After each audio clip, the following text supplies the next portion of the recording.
The rest of the story. St. Ignatius was a Jesuit secondary school in London, England, a respected academic institution. Al was age 10 when his parents sent him to St. Ignatius. Now, boarding schools of that era were notoriously strict. However, St. Ignatius had a ferocious reputation. The Jesuits were enthusiastic promoters of corporal punishment, their theory being that a little hell on earth might encourage young boys to avoid the real thing. And so the slightest offense was vigorously, ceremoniously punished. At St. Ignatius, the most frequently employed disciplinary device was a cane made of very hard rubber. The degree of misbehavior would determine the number of blows to the back of the hand.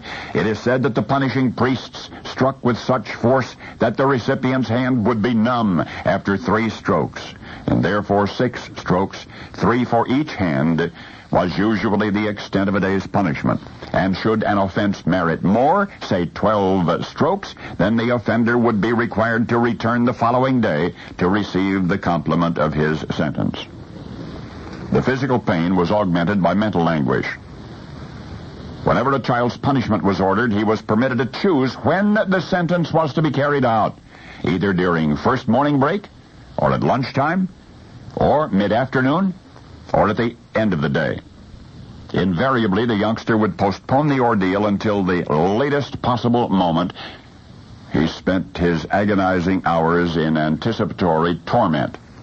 When the hour of punishment finally arrived, the errant boy would report to one of the priests, and solemnly the child's name would be inscribed in the register along with the number of strokes to be inflicted.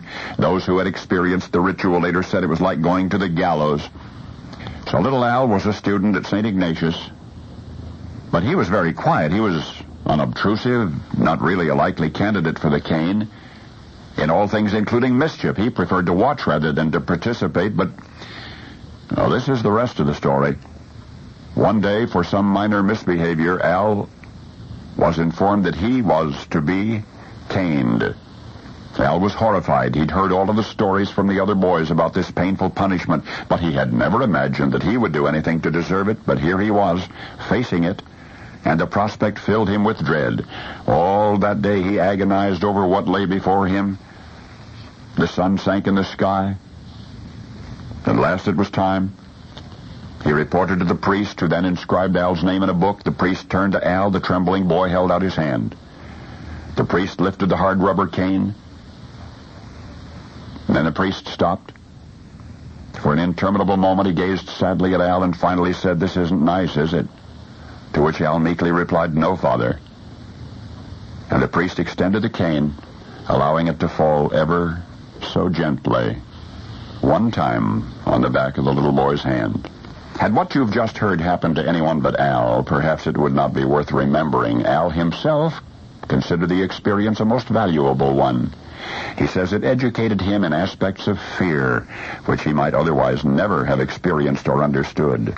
It taught him the awesome power of suspense, and, he says, the significance of a surprise ending.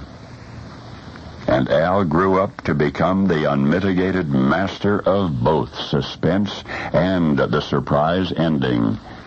You've admired the work of Alfred Hitchcock. Well, now you know the rest of the story.